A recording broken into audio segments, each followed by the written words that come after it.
Olá, boa noite, tudo bem? Sou Hélio Clementino e estamos aqui para mais uma live da nossa sequência de lives, essa maratona de lives com o tema o coronavírus sob óticas, a live que nós desenhamos para a família brasileira. Hoje nós vamos receber Rafael, boa noite, tudo bem? Fique com a gente que você entrou no início. Hoje nós vamos receber a Cissa Zoe. O Heraldo, um abraço. Meu amigo Heraldo fez uma live aqui poderosa sobre psicologia. A live que nós fizemos ontem. Foi uma live muito bacana. Então fica por aí, Rafael, que a gente já vai começar.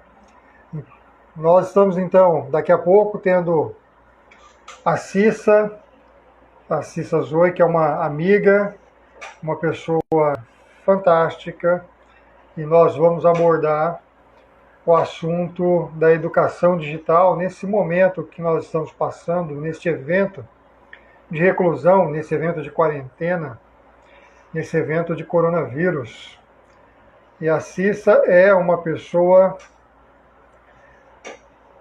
além de ser uma professora, dotada aí de uma série de conhecimentos que vai nos ajudar nessa discussão maravilhosa. Olha, uma chuva de coraçõezinhos aqui, que bacana. O grande Wagner, também conhecido como Metal, fica por aí, salve, salve. Nós já vamos começar a nossa live. Como a temática de hoje é sobre educação, você já pode chapar a sua pergunta, você já pode deixar aí o seu questionamento para a Cissa. E falando em Cissa, ela acabou de entrar, então eu já vou chamar a Cissa aqui para a gente começar o nosso bate-papo. A figura importante dessa live são vocês e a Cissa. Grande Júlio, um abraço. Débora, um abraço. Olá. Olá, Hélio, tudo bem? Bem, graças a Deus. E você? Tudo ótimo também, graças a Deus. Estamos oportunizando a nossa primeira live. Pois é, demorando para marcar, né? Pois é. Pastor Ivonete, um abraço. Fique aí conosco. Algumas Pastor pessoas Ivanete, obrigada por estar aqui, tá? Beijo. são pessoas da rede da Cissa, outras minhas e outras que estão sendo alcançadas pelas redes sociais e estão participando. As lives durante a semana têm sido muito bacana. Cissa, se apresente. Se apresente.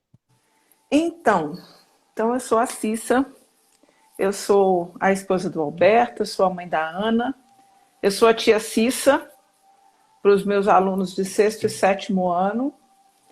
Eu sou a Cissa que trabalha com correção de texto, né? Tem trabalhado com alguns livros, tem trabalhado também dentro desse leque de edição, editoração de livros e tudo. Eu também trabalho como ghostwriter, que é o escritor fantasma, quando eu ajudo, né, na construção da obra.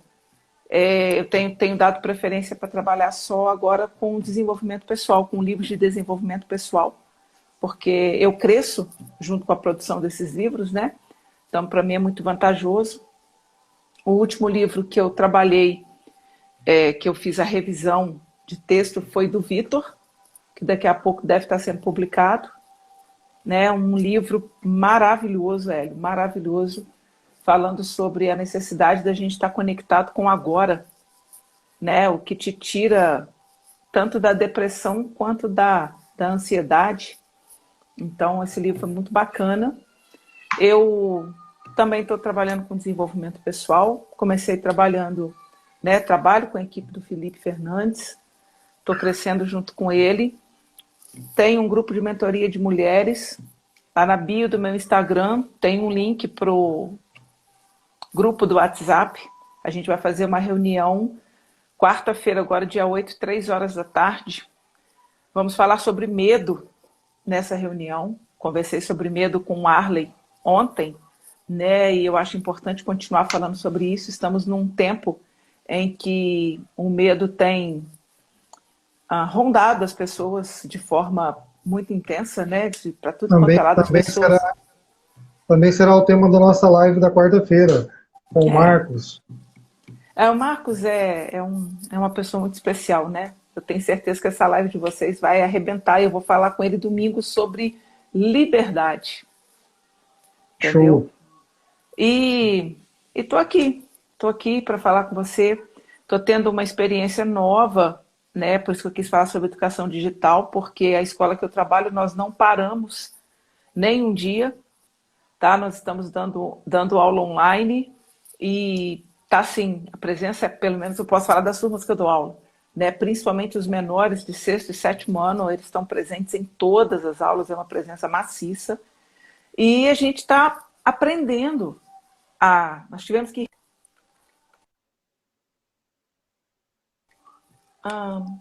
minha bateria... Ok. Peraí, Hélio. Ok. Não estou entendendo aqui, não. Peraí. Eu até botei para carregar aqui. Você vai fazer graça uma hora dessa? Só um pouquinho, Hélio. Tá, enquanto a Cissa se organiza, eu vou aqui conversando. Direitinho. A Cissa e eu somos colegas de mentoria, nos conhecemos lá. Ela não disse, mas a Cissa, ela mora... Pronto aí? Acho que sim. Espero que sim. Então tá, então continua. Então, eu moro em Juiz de Fora, Minas Gerais. Tô longe pra caramba de você, né? Você tá escondido aí no meio desse grande país que a gente tem, né? E a educação não é só sala de aula, né, Hélio? Eu acho que esse episódio que a gente está vivendo agora, essa reinvenção da educação, esse novo olhar para a educação, está fazendo as pessoas, pais, alunos, professores, coordenadores, diretores, todo mundo está tendo que se reinventar, né? É preciso que as pessoas comecem a pensar quem elas serão quando tudo isso acabar. Eu tenho pensado muito nisso, entendeu? Mas tem gente aqui também que me segue, que quer te conhecer. Fala de você aí. Perfeito, maravilha. Como eu estava dizendo, eu e a Cissa nos conhecemos em uma mentoria, ela já citou a mentoria do Felipe Fernandes, que hoje é uma pessoa que nos conecta em trabalhos que estão acontecendo, que estão por vir. Foi a partir disso que eu tive o prazer de conhecer a Cissa, uma pessoa maravilhosa. Esses dias eu falei para ela, Cissa, converso com você até como estourar pipoca no micro-ondas. Como que eu ri disso? Contei para o Marcos também, ele morreu de rir. Boa noite, Jonathan. Fica aí com a gente. Boa noite, Jonathan. Mas podem ir preparando suas perguntas aí. A Cissa se apresentou, eu estou aqui me apresentando, já que alguns que estão por aqui também não me conhecem. Então, eu sou Hélio Clementino, estou em Tangará da Serra, no interior do Mato Grosso.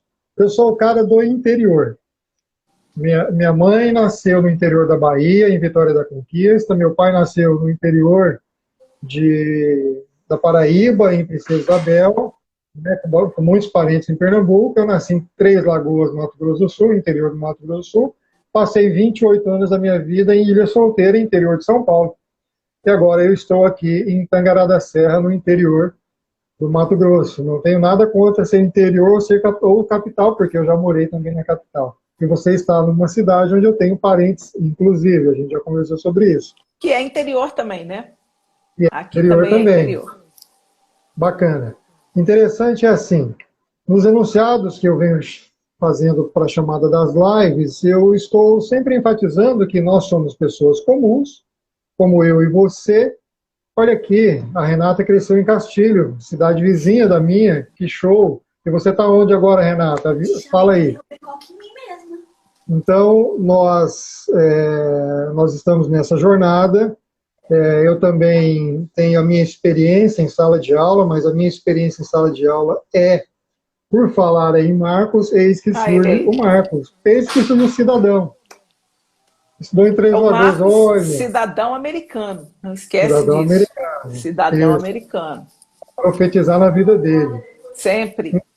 Então, eu fui professor de faculdade, minha experiência com faculdade como professor são mais de 20 anos, dando aulas em treinamentos passa de 30, né?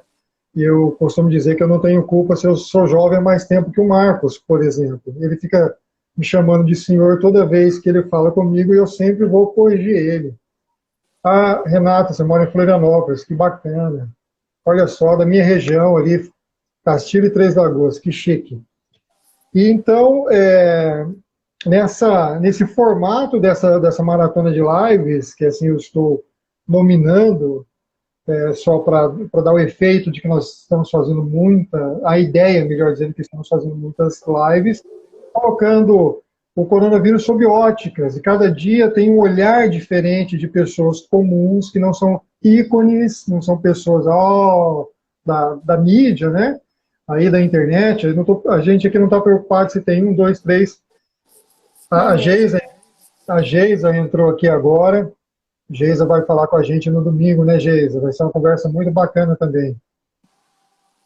E aí, nós estamos, então, nessa jornada de buscar pessoas com conhecimento e domínios para que elas possam dar a sua ótica sobre esse evento, que é um evento ímpar, neste É. formato da era contemporânea, é um evento ímpar. É por isso, então, que nós estamos aqui nestas discussões. Então, eu vou voltar a palavra para a Cissa, que ela hoje é a pessoa que a gente vai jogar os holofotes. Pode Não, eu continuar aí. sou a convidada, meu amigo. Eu sou a convidada, E a gente dá o entendeu? lugar para o convidado, é sempre assim. Tá certo. Mas, Euélia, eu acho que é isso, né? Eu acho que a gente falar de educação hoje, você não pode mais ignorar. Vamos falar assim, do coronavírus, eu não quero falar, entendeu? Sim, Eu é o que quero a gente tem falar, que. Uhum, né, do que a chegada, a passagem dele está fazendo e do que nós temos que fazer com o que estamos vivendo. Né? Eu acho que tem muita gente aí que está achando que está de férias.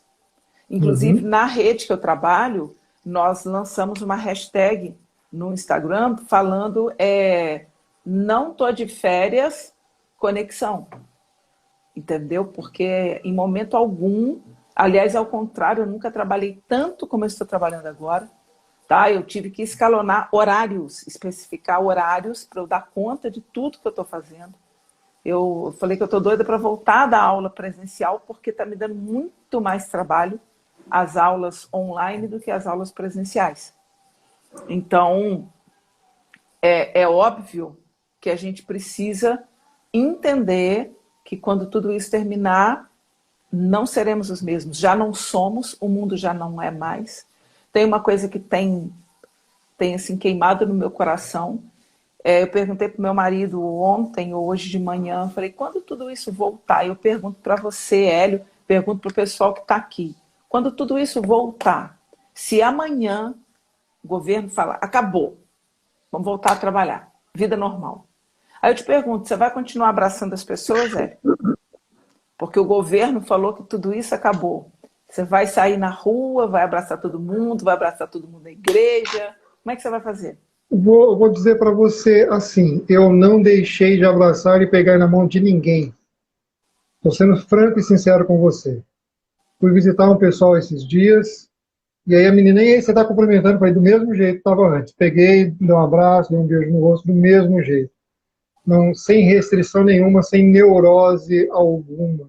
Sem hipótese alguma. Aí eu vi já pessoas se cumprimentando com os pés, pessoas se cumprimentando com os cotovelos, e a ideia que se remete para quem adotou a hashtag Fique em Casa, eu adotei ao contrário, não fique em casa. Se a gente olhar a casa física apenas, vai, na minha ótica, dar uma sensação de apenas uma intenção de reclusão em um espaço de confinamento e frio. Se fosse volte para o lar, aí você ia aquecer este momento e passar a Fique em ter relações. família. né? Em vez de Exato, fique em casa, fique em família. família. Você aquecer esse momento e aquecer as relações com aqueles que são seus mais próximos, marido, esposa, mulher, filhos, etc. Como você estuda desenvolvimento pessoal e eu também, nós sabemos que uma atos repetidos de maneira sistêmica por diversas vezes, eles tendem a se tornar um hábito. E aqui eu me recordei de um momento que é um pouco fora do contexto, mas é só para ilustrar. Na época do meu mestrado em engenharia elétrica, eu comecei estudando no mercado de energia elétrica, e houve um momento no Brasil que teve aí uma pane no sistema, se gerava, a quantidade de energia gerada não era suficiente, houveram blackouts, não era suficiente para atender a demanda, e aí você tinha as curvas, e houve um momento que a curva fazer ao contrário aqui para ficar melhor. A curva da geração com a curva do consumo, aí houve a queda, Do houve a consumo. queda do consumo, a geração continuou, e houve um gap. Naquele momento, como as pessoas passaram muito tempo tendo que adotar uma prática diferente, hábitos, atos que se tornaram hábitos, depois que restabeleceu, a curva continuou afastada, porque instalou uma pessoa de desligar uma lâmpada, de não deixar o chuveiro ligado por muito tempo e assim por diante. Este momento também tende a gerar novos hábitos nas pessoas. Eu espero que seja para a transformação do ser, o ser mais humanizado. É assim que eu espero que aconteça com o findar deste evento. Desistir não é uma opção, eu já vou te responder aqui, eu quero só finalizar o que a gente está falando. Por que eu estou falando isso, Hélio? Porque muitas pessoas fizeram desse tempo um tempo de acomodação. Pessoas que já estavam com uma certa tendência, por exemplo, a pessoa já estava com uma tendência de não ir à igreja, de ficar em casa, assistir um ou outro culto pela igreja. Se esse hábito de assistir culto online se instalar, as pessoas vão deixar de ir à igreja. As pessoas que vão à igreja, às escolas, as pessoas que se abraçavam, será que elas vão continuar a se abraçar? E aí eu me lembro da palavra quando ela diz que o amor de muitos se esfriará. Uhum. Sabe? Então, eu tenho me perguntado muito, eu tenho pensado muito eu não posso pensar em quem as pessoas serão, no que será de qualquer outra coisa. Eu só posso pensar em quem eu serei e no que será de mim depois de tudo isso. Então, eu estou aproveitando esse tempo para me educar, para me forjar, para fazer de mim a pessoa que eu serei quando tudo isso terminar. Eu tenho que saber quem eu vou ser e eu tenho que aproveitar este tempo para construir essa pessoa que eu vou ser. Porque antes as pessoas reclamavam que não tinham tempo para nada e agora as pessoas estão entediadas, não sabem o que fazer com o tempo que estão em casa. Né? Uhum. O Marcos falou, deixa eu ver aqui de baixo.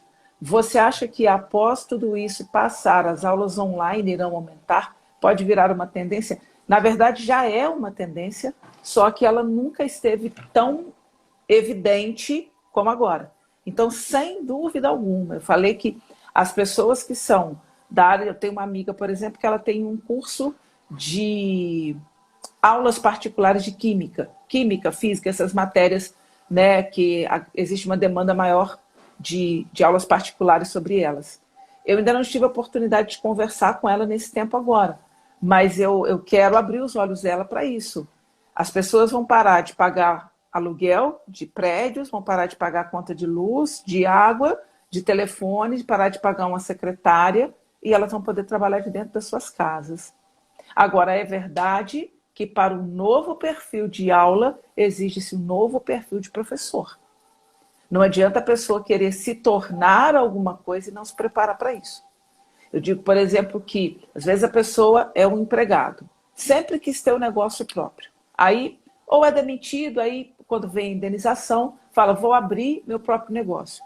Só que essa pessoa, ela não se preparou, ela não mudou a mentalidade dela, ela não mudou o mindset dela para ela se tornar um empresário. Então, ele se torna um empresário com mentalidade de empregado. Ele não, por exemplo, o empregado não se preocupa com impostos. O empresário se preocupa. Então, se eu não me preparar para aquilo que eu quero ser, eu vou quebrar. Não vai ter como. Só um minutinho, Hélio. Oi, filha. Eu vou fazer um socorro familiar, tá? Tá, ok. Segura a onda Então, com o pessoal aí para mim. vou continuar. Tá, A Cissa, rapidinho. a Cissa estava falando dessa transformação Ai, do empregado em empregador, ou do empregado em empresário ou empreendedor, e ela falou a questão da mentalidade. Se não houver mudança da mentalidade, e aí Cissa, eu vou aproveitar, vou fazer aqui um merchan. Eu e o Marcelo, que estamos aqui, nós estamos lançando um curso justamente com esse formato a partir de segunda-feira, que é para novos empreendedores, o processo, a mudança de mentalidade para que ele se torne um empreendedor que ele vai empreender sem erro. Não era o objetivo falar isso, mas você Aí. levantou a bola e estou cortando. Mas Então, porque continua. isso é uma verdade, Hélio, sabe? Eu tenho, na mentoria de mulheres, tanto na mentoria individual quanto na mentoria do grupo que eu tenho, aliás, eu decidi ativar a mentoria porque foram tantas mulheres que começaram a me chamar pelo Instagram.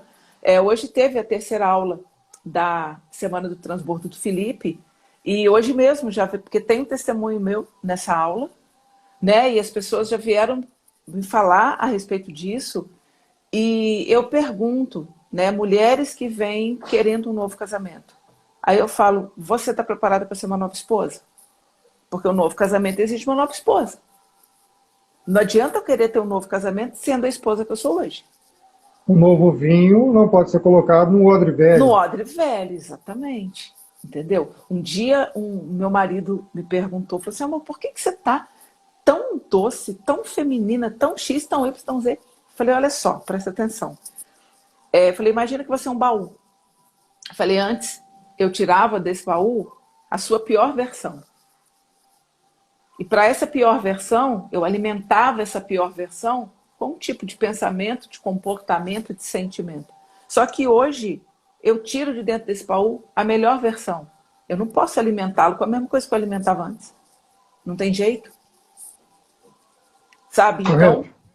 se realmente entendo que já virou uma tendência, não vai virar, mas as pessoas precisam se preparar para isso. Eu vi professores, assim, por exemplo, a pessoa não tem o hábito de estar aqui, de falar, de botar a cara na frente de uma câmera, e aí, de repente, tem que fazer isso com os alunos. Como é que faz? Então, muitas pessoas não estavam preparadas para isso, estão se reinventando nesse momento, estão reinventando conteúdos, porque, às vezes, um conteúdo que em sala de aula eu teria uma série de recursos para usar, parada na frente do computador, eu não tenho mais. Ao contrário, há recursos que eu posso compartilhar a janela as outras coisas do meu computador, eu já deixo as janelas abertas, eu compartilho vídeo com os alunos, eu pego a apostila na versão em PDF e eu coloco na tela do computador junto com eles. Existem recursos que na sala de aula eu não faria de forma tão dinâmica como eu estou fazendo aqui. E tem a questão de você entender que é processo. O tempo inteiro eu falo que a nossa vida é uma sequência de processos. Sabe? E isso não vai parar nunca. Esse foi o primeiro desafio, mas já tem uma sequência de desafios vindo aí atrás. O pessoal está perguntando aqui, ó. Esse sistema do governo. Eu fixei uma pergunta do Marcos: a educação voltará a ser presencialmente nas escolas ou as escolas irão adotar esse novo estilo de aula online? Marcos, no Brasil não dá para mudar isso da noite para o dia. Você não pode esquecer o que é. Muitas crianças no Brasil, da rede pública, vão para a escola por causa da merenda, por causa do alimento.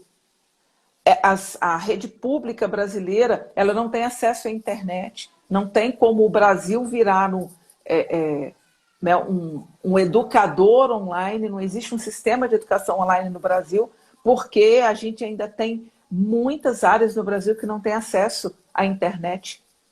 Né? Então, eu não acredito que no Brasil isso aconteça, não. Agora que é óbvio que é tempo das pessoas se antenarem. Existe um público que já está pronto para a escola digital. Pronto. Só que o que acontece? Os pais não estão prontos para isso. E outra coisa, Hélio, essa moçada, eles sabem mexer em telefone, em computador, em redes sociais, tá? Eles têm dificuldade em acessar as plataformas que a gente tem na escola. Eles têm dificuldade de acessar, às vezes, de entrar na sala online. E o mais interessante, os menorzinhos, os do 6º, 7º ano, são os que têm menos dificuldade. São os que estão mais inseridos nesse contexto. Mas às vezes a gente acha que o brasileiro já está muito digitalizado. Não está, não. Tem muita coisa para aprender ainda. Cissa, você disse uma coisa no início da sua apresentação, que o colégio, ou a escola onde você trabalha, as aulas não pararam. Esta é uma decisão da escola, esta decisão é decisão do governo municipal, de que não se suspendeu as atividades na cidade. Conta pra gente como é que é isso.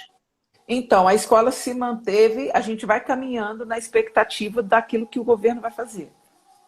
Tá? Então, como até agora, até mesmo o presidente está garantindo isso, a gente vai seguindo. Porque nós não somos exclusivos, não é só a nossa escola no Brasil. Uhum. Talvez seja uma das poucas escolas na cidade que está fazendo isso. Eu nem tenho conhecimento se outras também estão. Tá? Mas sei que não são muitas. Tá?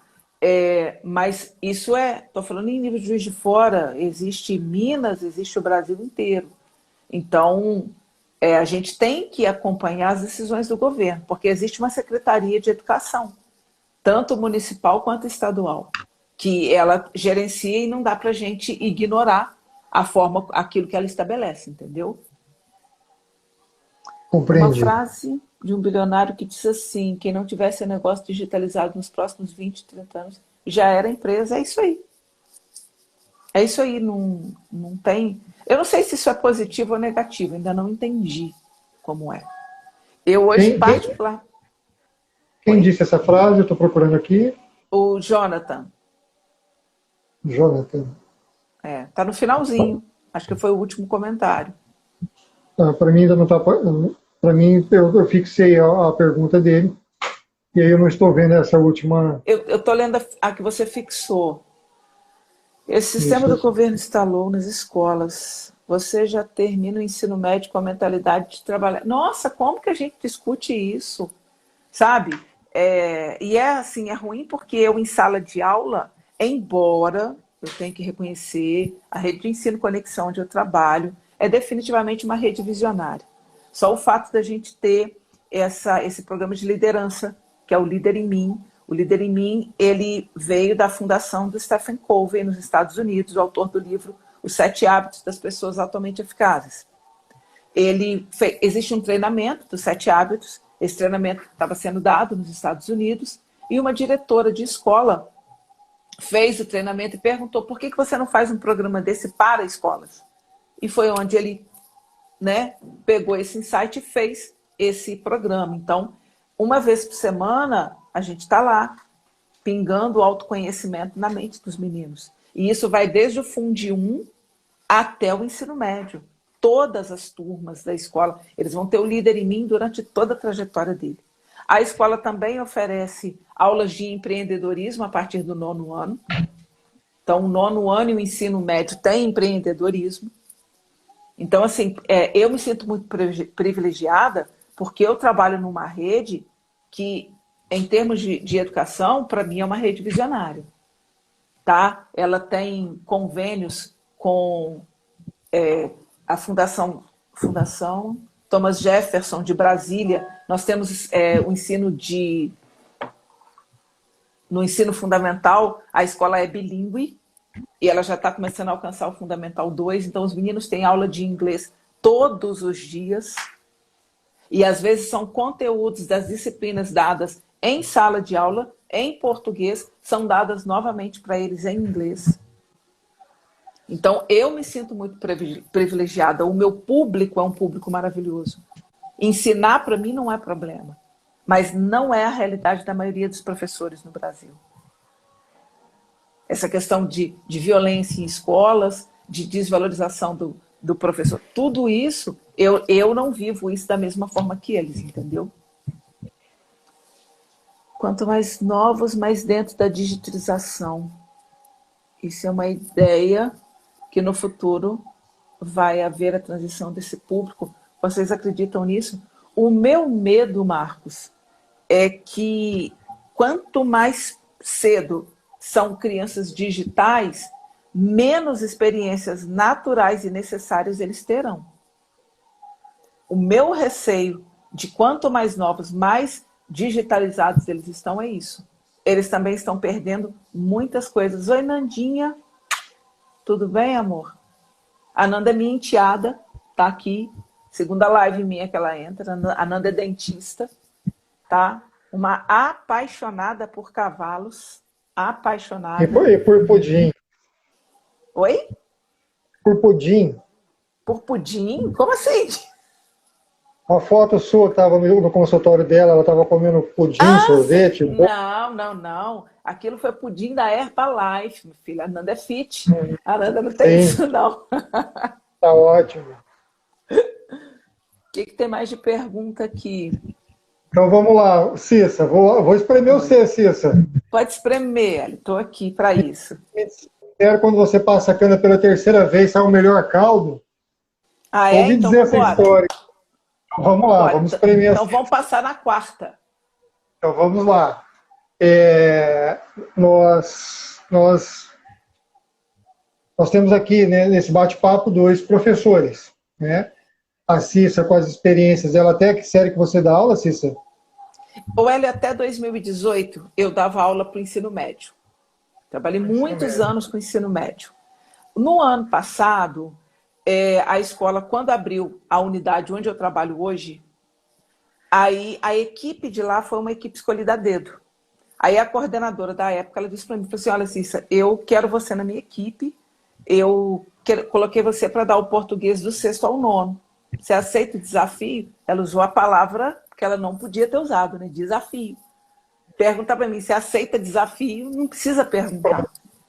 Então eu fui para o 6º e para o 7º. E foi a melhor opção que eu fiz na minha vida. A melhor opção. Eu sou simplesmente apaixonada por essa garotada dessa faixa etária. Eu tenho uma identidade muito forte com eles. Muito mesmo. Então vamos lá. O Marcos fez uma fala e eu me recordo de um momento em que a humanidade, há muito tempo atrás, havia o seguinte pensamento, que com o advento do papel, veja bem, nós estamos remetendo a muito tempo atrás, isso teria um impacto na memória, na memorização das pessoas. Porque se você... Positivo ou negativo? Negativo. Porque se você remeter lá para o passado, por contextos históricos, livros, filmes, coisas que nós já vimos, antes do advento, não o advento da escrita propriamente dita, porque uma das contribuições da reforma protestante foi diretamente no processo de educação, porque naquela época somente os nobres, as pessoas importantes, mais afortunadas, que eram pessoas que sabiam ler e escrever. Uhum. E com a reforma protestante, Gutenberg entrou no processo e colocou aí, rodou Bíblia e distribuiu, e as pessoas acabaram sendo alfabetizadas a partir disso. Muita gente. Mas aí, como você não tinha um meio físico para você armazenar o seu conteúdo, que naquela época era o papel, Já existiam pergaminhos, já existia isso escrito em pele de animal, em madeira, em argila e assim por diante. Onde você tinha que guardar o teu conteúdo? O seu conteúdo tinha que ser guardado na memória. Mente. Na memória. Na mente. Então, as pessoas tinham que ter este conteúdo guardado na memória, guardado na mente. E os professores, os filósofos, eles aprendiam passando o seu conhecimento de um para o outro. E aí, a passo largo, voltando para o dia de hoje, um dos pensamentos, por exemplo, de Benjamin Franklin é que a mente não é o melhor lugar para você guardar as suas informações. Você tem que guardá-las em algum lugar. Veja que já é antagônico do que se pensava antes. Porque a mente é uma ferramenta brilhante, o cérebro é uma ferramenta brilhante para você processar, para você criar, para você resolver problemas. E você não pode ocupar a capacidade de processamento do seu cérebro guardando informações. Você tem que descarregar, fazer o download disso num papel. E ele aconselha ao início do dia você descarregar todas as suas tarefas para que você possa executar. E aí a gente está vindo para um momento em que toda uma cadeia agora é digital. E a gente vê psicólogos, eu acredito que até se o Heraldo estiver por aqui, ele pode complementar, que diz da nocividade que é você entregar um celular para uma criança pequena, um tablet para uma criança pequena, tanto nocivo que é isso, como, por exemplo, a descarga de dopamina que estes aparelhos causam no cérebro dessas crianças é fortíssima, 20 vezes mais forte que um efeito de uma cocaína, por exemplo. A ponto de viciá-las. A ponto de viciá-las, exatamente. E aí nós temos uma discussão da educação digital. Eu acredito que jamais o papel do professor ele pode ser substituído. Antes, a lousa era a sua ferramenta, o pergaminho era a sua ferramenta, a sua fala, evidentemente, é a sua ferramenta natural, e o meio digital é meio, não é fim? Então, nesse processo da educação digital, muitas faculdades já estão indo no formato blend, de que metade aula presencial, metade aula digital, aula EAD, aula à distância, daquele conteúdo que, por exemplo, está lá no pacote de matérias obrigatórias, então é para a formação do indivíduo, às vezes as disciplinas de sociologia, filosofia, psicologia, etc., entram nesse pacote da formação, não da formação específica, mas da formação complementar. E aí nós temos uma discussão hoje de que, em que momento esta educação digital ela pode entrar. Eu concordo com você que nessas fases iniciais, não sabendo inserir a criança nesse contexto, ou se inserir de maneira errada, é muito prejudicial. E à medida que se sobe esta escada, esses degrau por degrau, aí no processo de ensino e aprendizagem, você pode vir inserindo isso e tirar o benefício. Como, por exemplo, questão de gamificação, questão de disciplinas de robotização, etc. Mas eu vi uma experiência essa semana de uma escola, que a escola era uma escola pública que estava para fechar. E aí houve uma troca de diretor, uma troca de pensamento, uma troca de mentalidade, e hoje é uma escola altamente disputada pelos pais, porque eles levaram cultura para dentro da escola e basicamente todas as disciplinas matemática, português, etc., são ensinadas de uma outra forma do que a forma tradicional que nós estamos acostumados. O ensino de matemática, por exemplo, no Brasil, se você pegar um ranking mundial, nós somos um dos países que temos um dos piores desempenhos. Agora eu esqueci o nome desse ranking, me fugiu agora da memória. Nós somos um dos países que tem os piores desempenhos do ensino de matemática. E quando eu já dei aula de matemática na faculdade, e as pessoas, matemática, arrepiava, porque parece que é um bicho papão. E a base de tudo são números, né? A base de negócio, a base de empreendimento, a base computacional, ela roda dentro de um ambiente carregado de matemática. Caso contrário, os algoritmos, os processamentos não aconteceriam. Então, Cícera, como você está na sala de aula e você comentou de uma escola visionária, nestas salas ou neste grupo de séries, eu vou chamar assim de séries que você está, a educação digital ela está sendo trabalhada de que maneira? Acabou de entrar aqui a Cíntia. A Cíntia é minha aluna do 6º ano e eu ainda pedi para que eles me enviassem um feedback sobre como tem sido a experiência deles com as aulas. E ela foi uma das pessoas que me enviou e ela disse que ela está gostando muito das aulas. É claro que o professor precisa se adaptar a esse contexto, os alunos precisam se adaptar a esse contexto.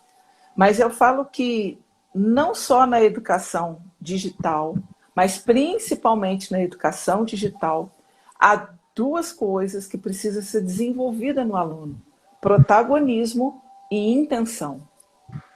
O aluno precisa entender, tá? Outro dia eu estava conversando com a Ana Cláudia e a gente estava falando sobre isso, que se você está numa rede social que não é paga, você é o produto.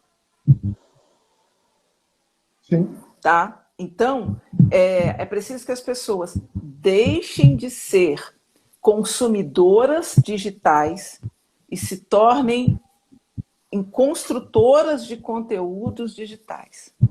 As pessoas precisam entender que elas precisam, conforme a gente sempre fala, buscar uma fonte de entrada e se transformar e se tornar em várias fontes de saída. Só que ainda está acontecendo o contrário. O pessoal, tanto os adolescentes, os adultos, a maioria das pessoas hoje que está dentro do contexto digital, ela tem várias fontes de entrada e ela costuma não ter nenhuma fonte de saída. Absolutamente nenhuma. Então, a nossa sociedade, eu acho que ela ainda não está preparada para viver a educação digital. Se alguma escola, se alguém pretende estabelecer educação digital a partir desse contexto, precisa desenvolver no seu público, primeiro, uma preparação para essa experiência. E essa preparação, ela é protagonismo e intenção. Eu preciso ir para a internet, eu preciso ir para as redes sociais com uma intenção. E nessa intenção, eu estou no controle. Eu não sou controlado pelas redes sociais. Eu sei quem eu sou e o que eu tenho a entregar através das redes sociais. Se não for desse jeito, não vai dar certo. Tem uma pergunta aqui do Metal. O que você acha do papel dos pais na digitalização da educação? O que se vê é uma juventude muito interessada em outros assuntos na internet, porém não se interessam por canais educativos. Na verdade, porque a gente não tem canal educativo. Não existe. Se você for ver no YouTube, por exemplo, para os pequenos, sim. Para os menores, sim. Tá? Vou falar, por exemplo, de Authentic Games. Eu tive pessoalmente com esse menino do Authentic Games. Ele esteve na minha igreja, foram 400 crianças, ele ministrou na igreja. O menino é cristão, o menino é empresário, ele é visionário, ele sabe o que está fazendo. E ele usa a internet de forma positiva. Mas e isso também para os menores abaixo de 10 anos. Daí para frente, a minha filha, que tem 13 anos, não existe. Eu posso pontuar talvez uma ou duas youtubers cristãs, mas elas vão falar somente da palavra, somente da Bíblia. E sabe o que acontece nesse mundo de hoje?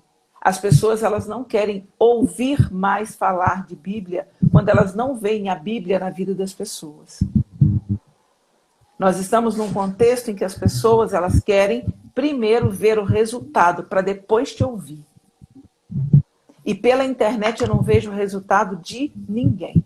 Eu só escuto o que a pessoa fala. Então um youtuber vai lá, uma daquelas meninas vai lá e fala a respeito de namoro cristão. Aí de repente a menina aparece grávida. Elas não têm ainda um poder de influência tão grande a ponto de fazer com que os adolescentes parem para ouvi-los e para aprender com eles. Então, na minha visão, não existe ainda na internet alguém que possa, um canal educativo, não tem, que atraia os meninos, que tenha o que os outros canais têm. A gente estava conversando outro dia, Luan Santana fez aí 5 horas de show para 10 milhões de pessoas. Quem no mundo cristão, no universo cristão, conseguiu fazer a mesma coisa? Essa primeira ideia de promover um evento desse tamanho veio de alguém que é do mundo. Quando essas grandes ideias têm que vir do povo de Deus. Cadê o povo de Deus se posicionando para fazer um negócio violento na internet para atrair os jovens, os adolescentes para os seus canais? Você tem a moçada mais velha, 21, a partir de 20 anos, aí você tem o Anderson Silva, você tem o Theo Hayashi, você tem o Douglas do Dizoscope, aquele cara, esqueci o nome dele, que era do Rodolfo Abrantes, mas a moçada que já está com uma mentalidade formada. Pastor Mas a Lucinho. faixa etária da minha... Pastor Lucinho. A faixa etária da minha filha não tem. Então está faltando o povo cristão se posicionar. O povo cristão está calado enquanto o mundo está falando. O povo cristão fica reclamando enquanto o mundo está agindo. Tem gente aí tendo ideias maravilhosas, projetos maravilhosos, para ganhar dinheiro do povo cristão. Está errado, Hélio. Quando a gente sabe quem a gente é, quando a gente tem verdadeiramente a nossa identidade em Cristo ativada, porque não é só saber, não. É muito fácil. Todo mundo que segue Pablo, que segue Felipe, né, que ouviu. Eu tenho aqui, ó, tatuado no braço aqui, ó, Gênesis 1, 26. Não deu tempo de fazer a outra no lado de cá, que vai ser Mateus 3, 18. Mateus 3, 18 é: eis o meu filho amado em quem eu tenho prazer. Se você não souber que você é a imagem e semelhança de Deus, se você não viver isso, se você não viver sabendo que Deus se alegra com aquilo que você faz, o que você vai fazer? Outro dia eu li, até o pastor Cláudio Romero, quem publicou, se você tiver algo dentro de você, se for incrível, se você não colocar para fora, é inútil. E tem uma galera aí que está crescendo de desenvolvimento pessoal, que está fazendo mentoria, que está seguindo o Pablo, que está seguindo o Felipe, que está sendo impactado pelo Rafa Prado, e está fazendo o que com isso? Cuidando da própria vida. Em vez de transbordar na vida dos outros. As pessoas ouvem falar do Pablo, ouvem falar do método IP, e as pessoas vão fazer o método IP como se aquilo fosse uma tábua de salvação. Só que a mente delas não está preparada para receber. Você fez o método IP, você sabe muito bem disso. Eu comparei em uma conversa, fez o método IP também, esse pastor é um pastor que mora fora do Brasil. Eu até fiz uma brincadeira com ele, eu falei para ele que a melhor maneira, e você vai entender por que eu estou fazendo esse contexto, a melhor maneira de se perder peso é leite e café. Não sei se você sabe da história. Você está em Minas Gerais, você pegar umas 10 ruas de café para carpir e umas 10 vacas para tomar leite. Então, a melhor maneira de você perder peso é leite e café. E algumas pessoas vão em alguns eventos achando que o café é um café expresso. Se você foi para o evento, pronto, o café está pronto. É só chegar e tomar. É a questão da transformação de final de semana, e ela não existe. Então, se você está obeso, com tanta informação, a dieta é do leite e do café. Você vai ter que entrar num processo para ser transformado. Não é café expresso.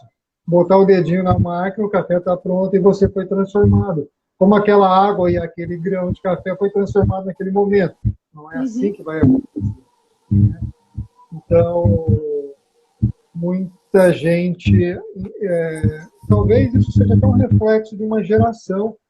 Nós, eu, você, a gente veio de uma geração que nós tivemos que ir lá, que antes nós tivemos que ir lá arar a terra para jogar o grão, para esperar o café crescer, para depois comer o café, torrar o café, etc. Nós somos de uma fase processual. Tem uma fase mais nova, geração Z, e ela é uma geração mais que quer a coisa pronta, posta na mesa para ser degustada. E assim não se transforma. Né?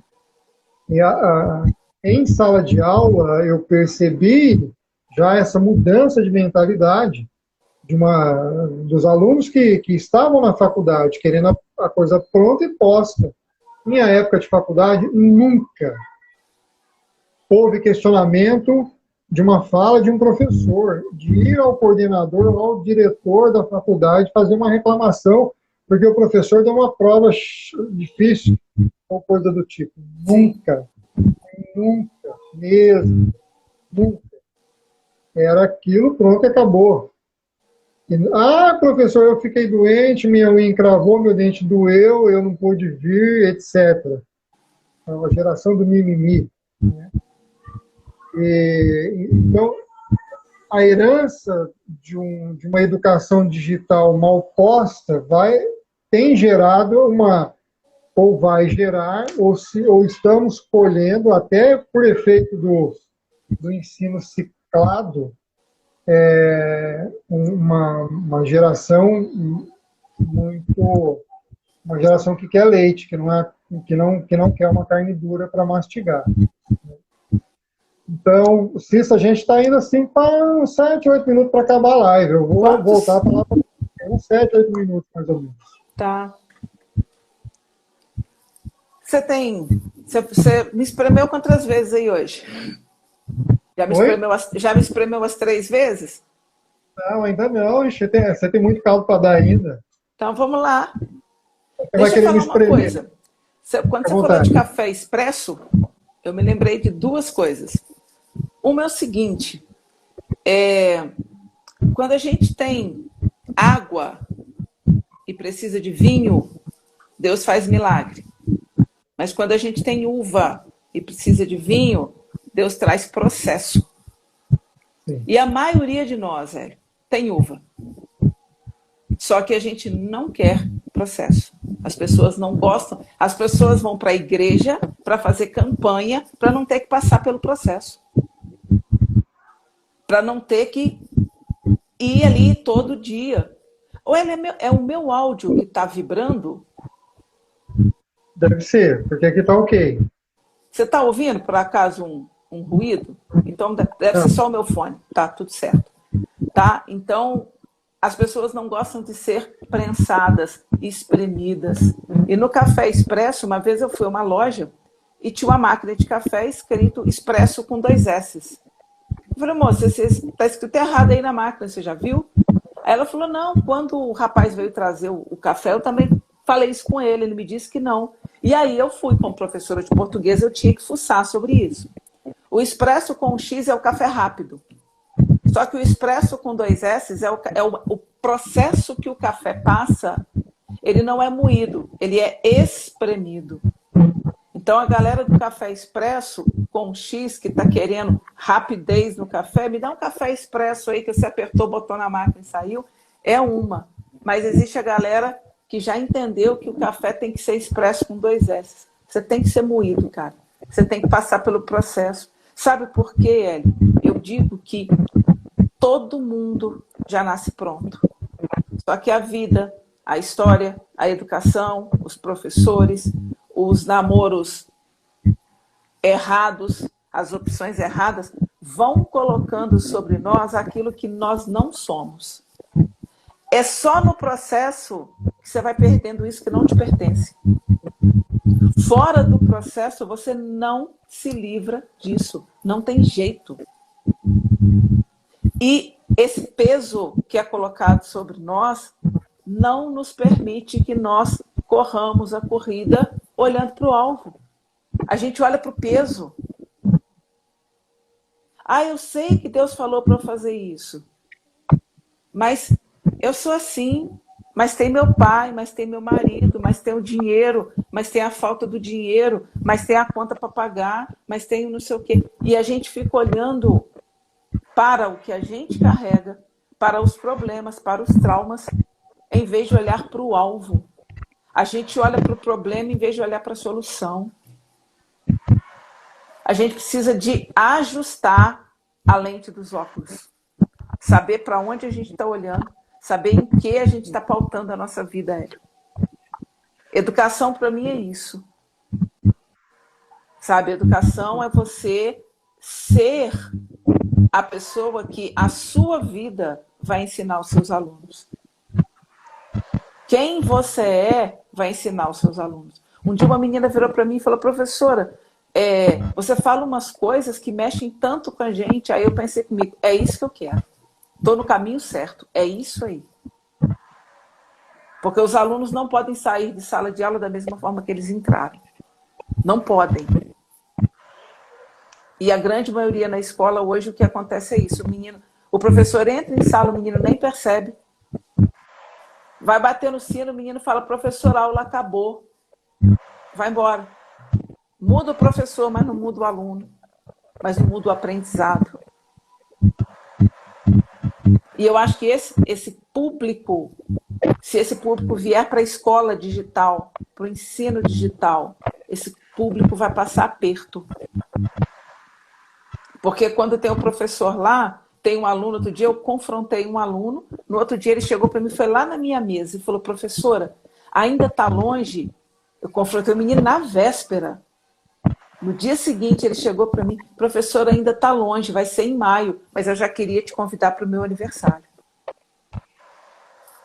Na aula digital, quem vai fazer isso com o aluno? Quem vai mudar a vida dele? Quem vai impactar? Quem vai confrontar? As aulas vão ser gravadas, vão ficar lá, porque a escola não vai querer gravar aula todo dia. Você está me ouvindo? Sim, bem. Então é isso que eu queria deixar nesse finalzinho, que eu já sei que a live está acabando, é essa reflexão. E a pergunta que eu quero deixar para todo mundo, por favor, escolha quem você será quando tudo isso terminar. Entenda hoje. Comece a construir hoje. Ah, e se terminar amanhã? Você já começou hoje.